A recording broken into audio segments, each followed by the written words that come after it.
ಏನಾದ್ರು ಇದ್ರೆ ಖಂಡಿತ ನಿಮ್ಮನ್ನ ಕರಿತೀನಿ. ಸೊ ಅಂಥದ್ದೇನು ಹೊಸ್ತೇನಿಲ್ಲ. ಈಗ ನ್ಯಾನೋ ಕಾನ್ಫರೆನ್ಸ್ ಇದೆ, ಅದಕ್ಕೆ ಇನಾಗ್ರೇಟ್ ಮಾಡಬೇಕಾಗಿದೆ. ಕೆಲವು ಎಂಗೇಜ್ಮೆಂಟ್ಸ್ ಇದೆ, ಕೆಲವು ರಿವ್ಯೂಸ್ ಇದೆ. ಎಲ್ಲ ಮಂತ್ರಿಗಳಿಗೆ ನಾನು ಕೂಡಲೇ ನಾಳೆ ಬರ, ಅತಿವೃಷ್ಟಿ, ಅನಾವೃಷ್ಟಿ ಇವಕ್ಕೆಲ್ಲ ಭೇಟಿ ಮಾಡಬೇಕು ಅಂತ ಹೇಳಿದ್ದೀನಿ. ಟೈಮ್ ವೇಸ್ಟ್ ಮಾಡಿಬಿಡಿ ಅಂತ. ಸೊ ನಾಳೆಯಿಂದನೇ ಎಲ್ಲ ಜಿಲ್ಲೆಗಳಿಗೆ ಹೋಗಬೇಕು ಅಂತ, ಎಲ್ಲ ಆಫೀಸರ್ಸ್ಗೂ ಎಲ್ಲ ಸೈಟ್ ವಿಸಿಟ್ಗೆ ಏರ್ಪಾಡು ಮಾಡಬೇಕು ಅಂತ ಇನ್ಸ್ಟ್ರಕ್ಷನ್ ಕೊಟ್ಟಿದ್ದೀನಿ. ಸೊ ಆ ಕೆಲಸದಲ್ಲಿ ಎಲ್ಲರೂ ಕೂಡ ತೊಡಗ್ತಾರೆ, ಎಲ್ಲ ಜಿಲ್ಲೆಗೆ ಹೋಗಬೇಕು. ಸಾಮೂಹಿಕ ರಾಜೀನಾಮೆ ಕೊಡ್ಲಿಕ್ಕೆಲ್ಲ ಮುಂದಾಗಿದ್ದಾರೆ ಸರ್. ಯಾರು ನೋಡಿ, ರಾಜೀನಾಮೆ ಕೊಡೋರು ಇವೆಲ್ಲ ರಾಜಕೀಯದಲ್ಲಿ ನಡೀತಾ ಇರೋದು. ರಾಜೀನಾಮೆ ಕೊಡೋರ ಬಗ್ಗೆ ಯಾರು ತಡೆಯೋಕ್ಕಾಗಲ್ಲ. ಪಾರ್ಟಿ ಬೇಕು, ಅವ್ರಿಗೂ ಭವಿಷ್ಯ ಬೇಕು ಅಂತಂದ್ರೆ ಪಕ್ಷ ಇದ್ರೆ ಇದು. ನನಗೆ ರಾಜೀನಾಮೆ ಕೊಡ್ಬೋದೈತಲ್ಲ. ನಾನು ಧರ್ಮಸಿಂಗ್ ಕಾಲದಲ್ಲಿ, ಬೇರೆ ಕಾಲ, ಸಿದ್ದರಾಮಯ್ಯವ್ರ ಕಾಲದಲ್ಲಿ ಎಲ್ಲ ನನ್ನ ಮಂತ್ರಿಗೆ ತಪ್ಪಿಸ್ತಾರಾದಾಗ ನಾನು ಪರಮೇಶ್ವರ್ ಇಬ್ರು ತಾಳ್ಮೆಯಿಂದ ಇರಲಿಲ್ವಾ? ನೆನ್ನೆ ಯಾರು ಹೇಳಿಲ್ವಾ? ನಾನು ವೀರೇಂದ್ರ ಪಾಟೀಲ್ ಕಾಲದಲ್ಲಿ ಬಂಗಾರಪ್ಪನವ್ರಿಗೆ ಕೊಟ್ಟಿರಲಿಲ್ಲ, ಖರ್ಗೆ ಸಾಹೇಬ್ರಿಗೆ ಕೊಟ್ಟಿರಲಿಲ್ಲ, ಧರ್ಮಸಿಂಗ್ಗೆ ಕೊಟ್ಟಿರಲಿಲ್ಲ. ಅವರೆಲ್ಲ ಚೀಫ್ ಮಿನಿಸ್ಟರ್ಗಳಾಗಲಿಲ್ವಾ?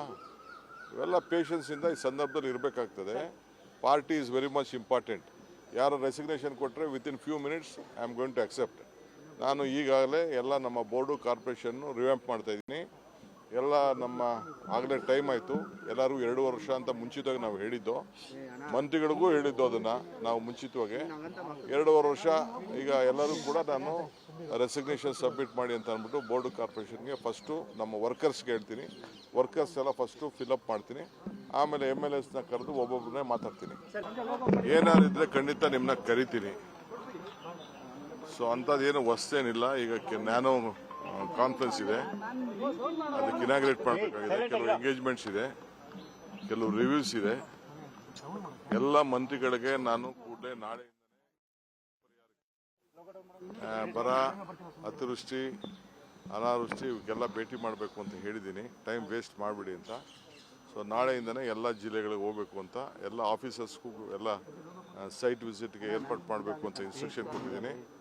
ಸೊ ಆ ಕೆಲಸದಲ್ಲಿ ಎಲ್ಲರೂ ಕೂಡ ತೊಡಗ್ತಾರೆ, ಎಲ್ಲ ಜಿಲ್ಲೆಗೆ ಹೋಗಬೇಕು. ಸಾಮೂಹಿಕ ರಾಜೀನಾಮೆ ಕೊಡ್ಲಿಕ್ಕೆಲ್ಲ ಮುಂದಾಗಿದ್ದಾರೆ ಸರ್. ಯಾರು ನೋಡಿ, ರಾಜೀನಾಮೆ ಕೊಡೋರು ಇವೆಲ್ಲ ರಾಜಕೀಯದಲ್ಲಿ ನಡೀತಾ ಇರೋದು. ರಾಜೀನಾಮೆ ಕೊಡೋರ ಬಗ್ಗೆ ಯಾರು ತಡೆಯೋಕ್ಕಾಗಲ್ಲ. ಪಾರ್ಟಿ ಬೇಕು, ಅವ್ರಿಗೂ ಭವಿಷ್ಯ ಬೇಕು ಅಂತಂದ್ರೆ ಪಕ್ಷ ಇದ್ರೆ ಇದು. ನನಗೆ ರಾಜೀನಾಮೆ ಕೊಡ್ಬೋದೈತಲ್ಲ. ನಾನು ಧರ್ಮಸಿಂಗ್ ಕಾಲದಲ್ಲಿ, ಬೇರೆ ಕಾಲ, ಸಿದ್ದರಾಮಯ್ಯವ್ರ ಕಾಲದಲ್ಲಿ ಎಲ್ಲ ನನ್ನ ಮಂತ್ರಿಗೆ ತಪ್ಪಿಸ್ತಾರಾದಾಗ ನಾನು ಪರಮೇಶ್ವರ್ ಇಬ್ರು ತಾಳ್ಮೆಯಿಂದ ಇರಲಿಲ್ವಾ? ನೆನ್ನೆ ಯಾರು ಹೇಳಿಲ್ವಾ? ನಾನು ವೀರೇಂದ್ರ ಪಾಟೀಲ್ ಕಾಲದಲ್ಲಿ ಬಂಗಾರಪ್ಪನವ್ರಿಗೆ ಕೊಟ್ಟಿರಲಿಲ್ಲ, ಖರ್ಗೆ ಸಾಹೇಬ್ರಿಗೆ ಕೊಟ್ಟಿರಲಿಲ್ಲ, ಧರ್ಮಸಿಂಗ್ಗೆ ಕೊಟ್ಟಿರಲಿಲ್ಲ. ಅವರೆಲ್ಲ ಚೀಫ್ ಮಿನಿಸ್ಟರ್ಗಳಾಗಲಿಲ್ವಾ? ಇವೆಲ್ಲ ಪೇಷನ್ಸಿಂದ ಈ ಸಂದರ್ಭದಲ್ಲಿ ಇರಬೇಕಾಗ್ತದೆ. Party is very much important. ಯಾರು ರೆಸಿಗ್ನೇಷನ್ ಕೊಟ್ಟರೆ within few minutes I am going to accept. ನಾನು ಈಗಾಗಲೇ ಎಲ್ಲ ನಮ್ಮ ಬೋರ್ಡು ಕಾರ್ಪೊರೇಷನ್ನು ರಿವ್ಯಾಂಪ್ ಮಾಡ್ತಾಯಿದ್ದೀನಿ. ಎಲ್ಲ ನಮ್ಮ ಆಗಲೇ ಟೈಮ್ ಆಯಿತು. ಎಲ್ಲರೂ 2 ವರ್ಷ ಅಂತ ಮುಂಚಿತವಾಗಿ ನಾವು ಹೇಳಿದ್ದು, ಮಂತ್ರಿಗಳಿಗೂ ಹೇಳಿದ್ದು ಅದನ್ನು ನಾವು ಮುಂಚಿತವಾಗಿ 2.5 ವರ್ಷ. ಈಗ ಎಲ್ಲರೂ ಕೂಡ ನಾನು ರೆಸಿಗ್ನೇಷನ್ ಸಬ್ಮಿಟ್ ಮಾಡಿ ಅಂತ ಅಂದ್ಬಿಟ್ಟು ಬೋರ್ಡು ಕಾರ್ಪೊರೇಷನ್ಗೆ ಫಸ್ಟು ನಮ್ಮ ವರ್ಕರ್ಸ್ಗೆ ಹೇಳ್ತೀನಿ. ವರ್ಕರ್ಸ್ ಎಲ್ಲ ಫಸ್ಟು ಫಿಲಪ್ ಮಾಡ್ತೀನಿ, ಆಮೇಲೆ MLAsನ ಕರೆದು ಒಬ್ಬೊಬ್ಬರನ್ನೇ ಮಾತಾಡ್ತೀನಿ.